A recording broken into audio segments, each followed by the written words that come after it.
মনীষার চাইতে আগে আইছে মনীষার বোন।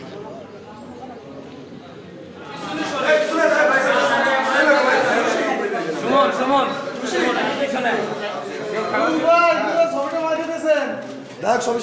এজেন্ট দিয়েছি, দু একটি বুথে হয়তো আমাদের ঘাটতি থাকতে পারে, কিন্তু সব কেন্দ্র আমরা কভার করেছি এবং সেখানে আমাদের দায়িত্ব পালনের ক্ষেত্রে কিছু কিছু জায়গায় আজকে আমাদের ঢুকতে বাধা দেওয়া হয়েছে বিভিন্ন কেন্দ্রে। সেটা কোনো কোনো জায়গায় লোকালি এবং কোনো কোনো জায়গায় প্রশাসনিক কিছু জটিলতা তৈরি করে পরবর্তীতে দু একটি জায়গায় সেটি সমাধান হয়েছে, দু একটি জায়গায় এখনও সেই বিষয়গুলি পেন্ডিং আছে।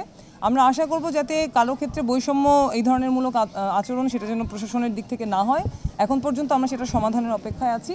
আমরা মনে করি যে এখানে এই নির্বাচনের মধ্য থেকে আমাদের প্রতি জনগণের একটা সমর্থন আছে, জনসমর্থন আছে।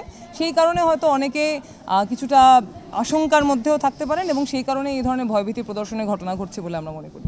আমরা পেশিশক্তির প্রদর্শন দেখেছি, বেশ কিছু কেন্দ্রে আমাদের এজেন্টদের যাতে তারা না যায় এই ধরনের হুমকি দেওয়া হয়েছে, বাড়ি বাড়ি গিয়ে হুমকি দিয়ে আসা হয়েছে।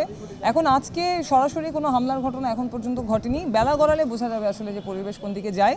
তবে আমরা মনে করি যে জনগণ আসলে সেই আশঙ্কার জায়গা থেকেই ভোটের টার্ন আউটটা এখন পর্যন্ত কম। ভোটাররা, আমরা আশা করব বেলা গড়ালে আস্তে আস্তে ভোটাররা ভোট দিতে আসবেন। আমরা আপনাদের মাধ্যমে আহ্বান জানাবো যাতে আপনারা ভোট দিতে আসেন।